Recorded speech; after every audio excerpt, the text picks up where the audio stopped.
Hello, my beautiful people. Welcome to the most complete spoken English course on YouTube, where you learn real, natural English through powerful and emotional stories. Here, we don't memorize grammar rules or vocabulary lists. We just listen, speak, and understand English like native speakers. So sit back, listen closely, and enjoy today's true-to-life story. This is the story of Dr. Michael, a dedicated physician who faced the most difficult moment of his career. The story is called The Patient I Couldn't Save. Let's begin. I've been a doctor for nearly 15 years now. I've handled trauma cases, chronic illnesses, surgical emergencies, and even terminal diagnoses. Over time, you develop a kind of emotional armor. Not because you stop caring, but because caring too much can tear you apart. Or so I thought. This story begins on a rainy Thursday morning.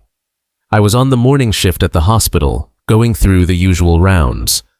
We had a full house that day. Patients in every bed, nurses moving quickly, alarms occasionally beeping in the background. I had just stepped into room 304 when a nurse ran up to me and said, "Doctor, we have a code blue in ER." I dropped everything and rushed downstairs.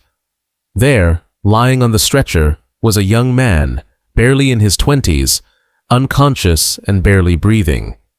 He had been in a motorcycle accident, no helmet, severe head trauma, multiple fractures.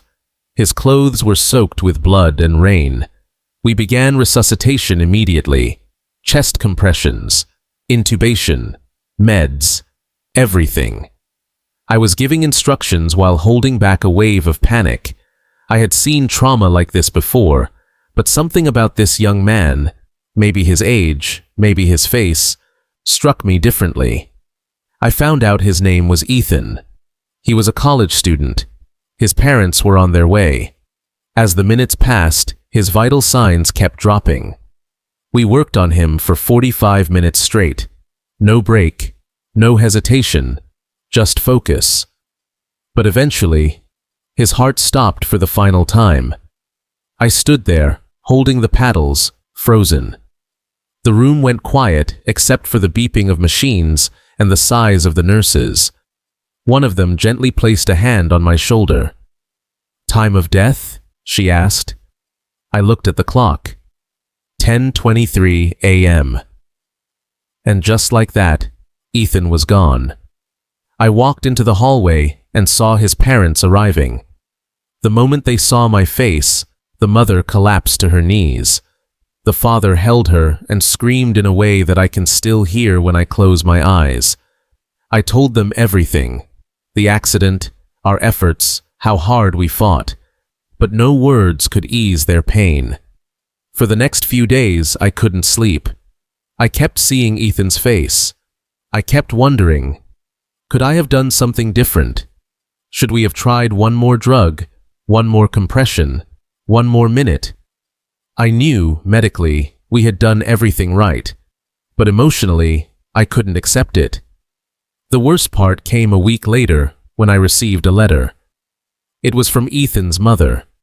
She thanked me, not for saving her son, but for staying by his side, for fighting until the last breath, and for holding her hand when she couldn't stand.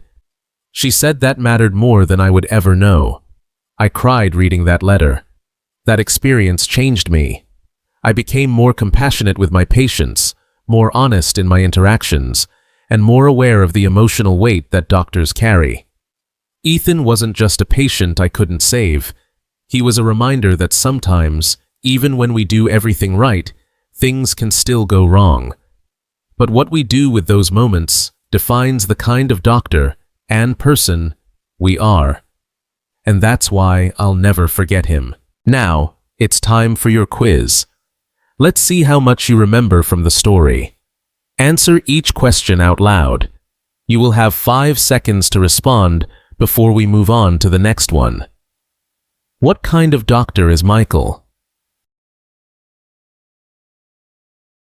Michael is an emergency room doctor with over 15 years of experience. What happened on the rainy Thursday morning? A young man named Ethan was brought in after a motorcycle accident. How old was Ethan? Ethan was in his early 20s, a college student. What injuries did Ethan have? He had severe head trauma and multiple fractures. How long did the team work on Ethan to try to save him?